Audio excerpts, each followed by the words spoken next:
ओम नमो भगवते वासुदेवाय नमः। आपके अपने चैनल यूट्यूब में आपका बहुत बहुत स्वागत है।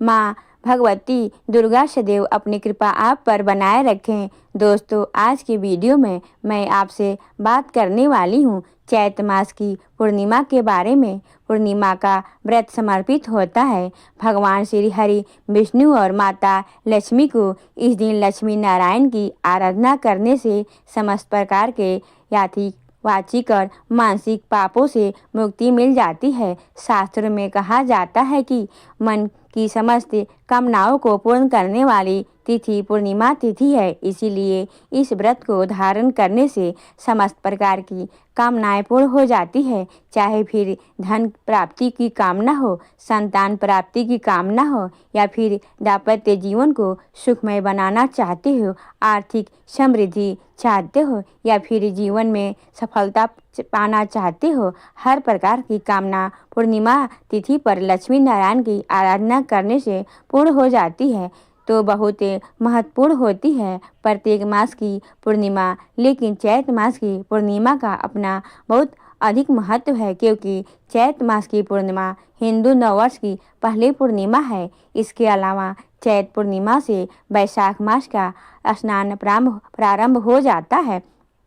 इसके अलावा भी चैत मास की पूर्णिमा को हनुमान जी का जन्मोत्सव है, इस वजह से यह पूर्णिमा बहुत विशेष है। तो आज की वीडियो में आप जानेंगे कि चैत मास की पूर्णिमा तिथि कब प्रारंभ हो रही है, कब समाप्त हो रही है। अगर आप पूर्णिमा का व्रत धारण करते हैं तो आपको व्रत कब धारण करना है, और जो भक्त वैशाख मास का स्नान प्रारंभ करना चाहते हैं तो वैशाख स्नान कब से करें, हनुमान जी का जन्मोत्सव किस दिन मनाएं, तो व्रत की पूर्णिमा कब है और स्नान दान की पूर्णिमा कब है, संपूर्ण जानकारी आपको आज की वीडियो में शेयर करूंगी। और पूर्णिमा तिथि पर किस प्रकार से आपको पूजा आराधना करना है, सत्यनारायण भगवान की कथा कब करें, किस प्रकार से करें, सारी जानकारियाँ आपको आज की वीडियो में शेयर करूंगी। तो बहुत महत्वपूर्ण है, आज की वीडियो पूरा ज़रूर देखिए। और वीडियो अगर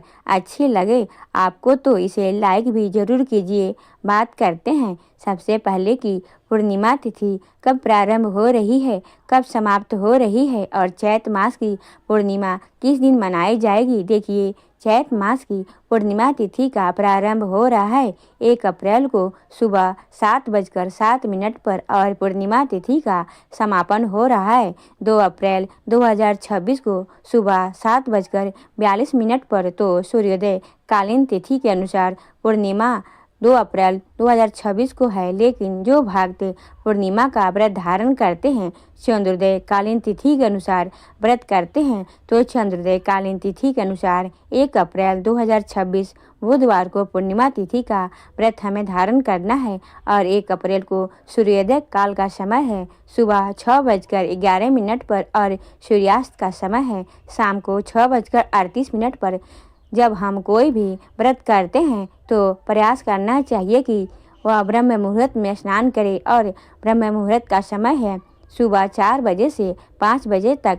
बात करें अमृत काल की, सुबह 8:48 से सुबह 10:28 तक यह समय अमृत काल का है। अमृत काल में हम कोई भी शुभ काम करते हैं, पूजा पाठ करते हैं, मंत्र का जप इत्यादि करते हैं, तो उसका फल हमें कई जन्मों तक प्राप्त होता है। तो अमृत काल अर्थात अमृत के समान पूर्ण फल देने वाला समय, इस समय में आप कोई भी शुभ कार्य कर सकते हैं। बुधवार को पूर्णिमा है, अपने आप में बहुत विशेष है, और शाम को सर्वार्थ सिद्धि योग का संयोग हमें प्राप्त हो रहा है, जो कि शाम को 4:17 से प्रारंभ होगा, और अगले दिन यानी कि 2 अप्रैल को सुबह 6:10 पर सर्वार्थ सिद्धि योग समाप्त होगा। तो पूर्णिमा की जो शाम की पूजा होगी, जिसमें आप चंद्रमा को अर्घ्य देंगे, भगवान श्री हरि विष्णु और माता लक्ष्मी की संयुक्त रूप से पूजा करेंगे, तो शाम की पूजा में मतलब रात्रि की पूजा में आपको सर्वार्थ सिद्धि योग प्राप्त हो रहा है, जो कि अत्यंत श्रेष्ठ है। किसी भी कामना से आप पूजा करते हैं, लक्ष्मी नारायण की जो निश्चित ही आपकी कामना पूर्ण होगी।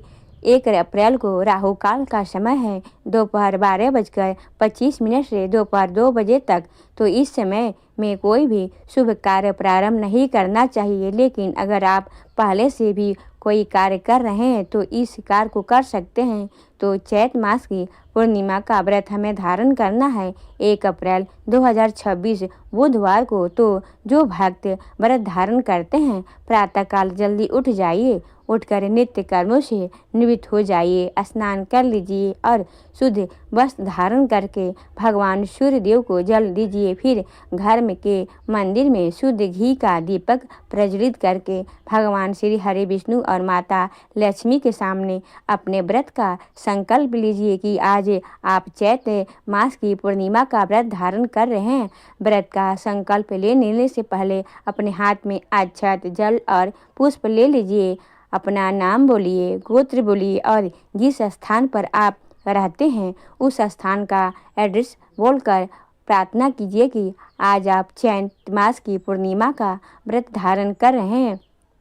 अगर किसी कामना से व्रत धारण करते हैं तो कामना का संकल्प ले सकते हैं, नहीं तो निष्काम भाव से सिर्फ लक्ष्मी नारायण की पूजा की प्राप्ति के लिए आप यह व्रत धारण कर रहे हैं। इस प्रकार का संकल्प लेकर आपके द्वारा हाथ में जो भी सामग्री है भगवान श्री हरि विष्णु और माता लक्ष्मी के चरणों में अर्पित कीजिए। इसके बाद उनकी विधि विधान से पूजा कीजिए। सबसे पहले पंचामृत से भगवान श्री हरि विष्णु और माता लक्ष्मी का अभिषेक कीजिए, शुद्ध जल से अभिषेक कीजिए। इसके बाद उन्हें वस्त्र अर्पित कीजिए। फिर चंदन से भगवान श्री हरि विष्णु को तिलक कीजिए, माता लक्ष्मी को सिंदूर लगाइए। विधि विधान से धूप, दीप, अक्षत, पुष्प इत्यादि को जो भी वस्तुएं आपके पास उपलब्ध हो एक एक करके भगवान श्री विष्णु और माता लक्ष्मी को अर्पित कीजिए। पीले पुष्प से भगवान श्री विष्णु की पूजा करिए और लाल पुष्प से माता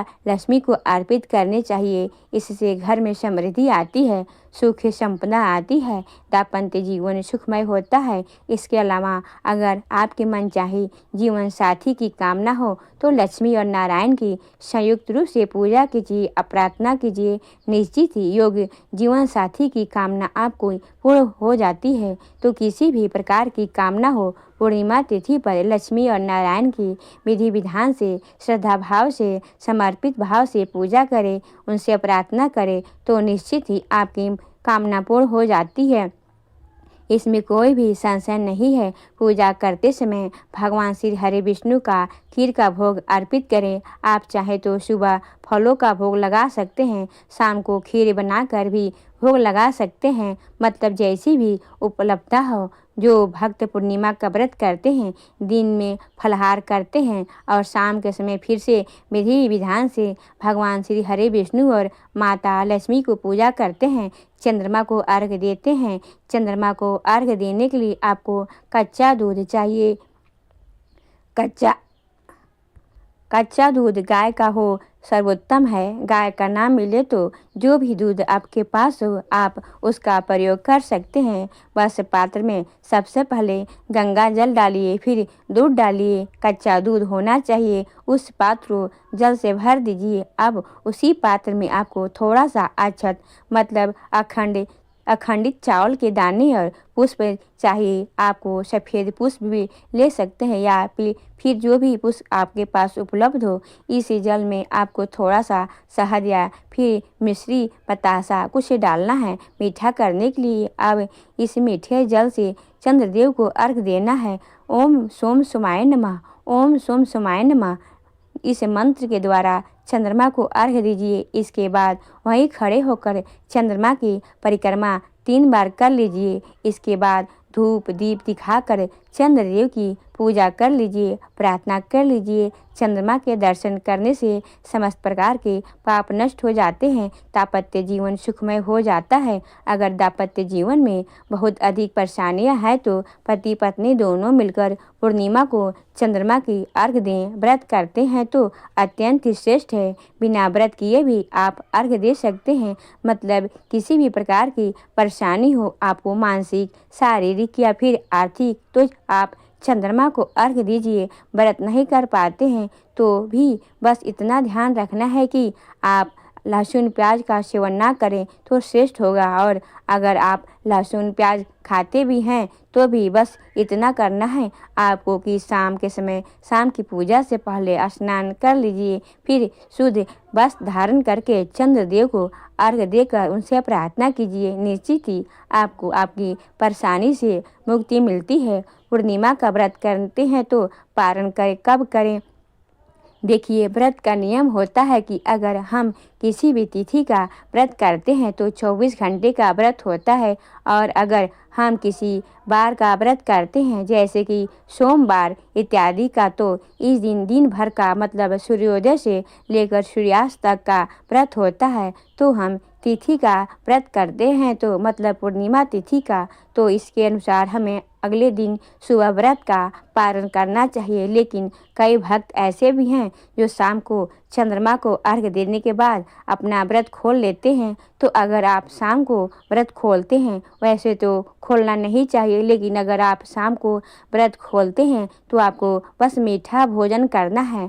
जैसे कि अगर आप खीर का भोग लगाते हैं भगवान श्री हरि विष्णु को, माता लक्ष्मी को, तो उस खीर का प्रसाद आप थोड़ा सा खा सकते हैं। नमक का सेवन मत कीजिए। अगर आप पूर्णिमा का व्रत करते हैं और शाम को व्रत खोल रहे हैं तो वैसे पूर्णिमा के व्रत के नियम के अनुसार व्रत का पारण हमें अगले दिन ही करना चाहिए। और अगले दिन सुबह उठकर पूजा करने के बाद शुद्ध और सात्विक भोजन बनाकर आप अपना व्रत खोल सकते हैं। तो 1 अप्रैल 2026 को चैत्र मास की पूर्णिमा का व्रत है। और बात करें स्नान दान की पूर्णिमा के बारे में, तो देखिए, पूर्णिमा का स्नान दान हम करते हैं सूर्योदय कालीन तिथि में।